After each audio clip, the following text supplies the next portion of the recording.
Part 1, How to Start a Student First Club. If you would like to start a club in your community, the first thing you're going to need a team of people that are going to facilitate this, that are going to be the trainers. And so once you have a team, you're going to have to reach out to a special ed coordinator, special ed administrator, different states call them different things, and you're going to need to sell them on the idea. So who here all knows the director of special education in your communities right now? 1, 2, 3. So get to know them, and it's important, and you got to sell them on the idea. Once you sell them on the idea, they'll start selling the special education teachers on the idea. And our first director, I want to say, was Midge. Am I correct? And she's not as involved nowadays, but she's still watching from afar, and she is just so impressed where we've came in the last 12 years. And once you start a club in one district, guess what happens with neighboring districts? Yeah, next thing you know, they're knocking on your door saying, hey, I would love to have what you guys are doing. But once you find your administrator from the special ed, they'll help you identify a teacher or classroom that they think is appropriate. Then, guess what? Now you got to sell the teacher. So, and then because, you sold this administrator, does the teacher have to do it? You don't want to take a gander? No, the teacher absolutely don't. And a lot of times teachers are going to be resistant, but you have to sell them on the concept. And our data shows that the students who are in People First are 60% more likely to be employed. The officers are 80% more likely to maintain employment, but 200% more likely to speak up for themselves. And then once you sell the teacher on it, the key thing is you now need to sell the students on it. So here's the thing, when you guys see us up here, we're all one big family. We love to smile, we love to laugh, we have our moments. I have this motto, I sell it to them. If they vote on it, if they don't want it, I don't want to be there. They have to want it. But you want to explain what a club is, and again, a club isn't a class. So when you're talking an official club, we're talking something that is ran by the students, for the students, and we're more of an advisor in that capacity. We may do the lesson plans, and you'll see on the agenda, they do their meeting, but then there's the program. That's us. We do the program, but they tell us a lot of this, if it's a good club, they'll say, hey, we want to do such and such. We want to learn about such and such. I mean, not all of our clubs do that, but the ones that are really empowered, they'll tell you what they want to learn. They'll tell you, all right, we've learned enough. We want to do something fun.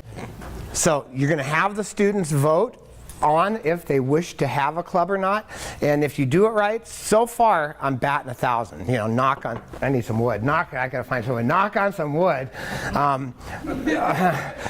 because we're lucky because we have a history. Not only do we do things in the classes, but later on we do community activities, we do community projects, we do fundraisers, and we're going to get more into that as time goes on.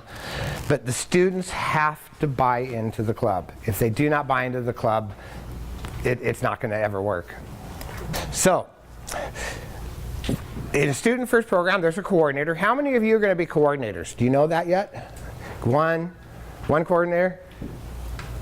2, 3, 4. Okay. So any other coordinators? So because a coordinator, it sounds like it's a lot of glory, but I tell you what, it's a lot of work because the coordinator is going to develop lesson plans, and you guys are going to have a lot of our lesson plans, but lesson plans need to be modified, depending on the class. I mean, I wish I could say that everything we give you, it's going to be good for the first time, but if you start at 9th grade, you do a lesson. By 10th grade, do you think you can do that same lesson again? Yeah. Well, you may have new people. In the perfect world, that'd be great. But if you have 3 students who've seen that, what happens to those 3 students that aren't engaged? Yeah, goofed off, disruptive, and so it's a challenge coming up with new curriculum, isn't it, staff? Yeah. And so we prepare lesson plan. We do the training meetings. Team trainers, and you need at least 2. Do you guys have an idea of the size classrooms you're going to be working with at all? Nope. Not yet. So as silly as it sounds, we do one club that we have 35 students in. And I could do that with myself and one of my staff. I have another classroom that's got 15 students. It takes 4 staff to do that club because of the needs. We do a lot of hand over hand. We use some PECs, and we're going to get more into that. But depending on the needs of the students, so is East Valley difficult, folks? Yeah. And so it's a diverse group, and so a lot of one-on-one. And so when you think in 4 staff for 15 students, it sounds like a lot, don't it? But we're really barely meeting the needs of those students, trying to get our message through. All staff need to be energetic, and you can tell my staff have that, right? You guys hear them back in the background, they got the energy. Need to be energetic, focused, and engaging. And dealing with young people, and I wouldn't change anything in the world, my job is to keep them focused. Yeah, my job is to keep them focused. Because they're engaging, they're energetic, and the students absolutely love them. So all must complete, and again, every state's different, but we make all of our staff pass the DDA background check. And I think that's important because you want to protect the students from anything potential. DDD, DDA, I mean, I can't keep up with the acronyms. Donna just handed me a thing of acronyms if you look in that book. You see, so look in your resource book. You see all those acronyms? What pages? Acronyms, thank you. See, I can't even say the word, let alone. So there's a lot of them. And all must complete a school background. And we're going to go over one of these because schools have different rules. Every school district is going to be a little different. They all have different rules. They all have different requirements. And this is just Spokane School District. But some of the things, you know, again, they want to ask if you hold a teaching certificate. Have you had an educational job, a related license, permit, you know? And so what they're trying to do, if you were a teacher at one point and were Got in trouble.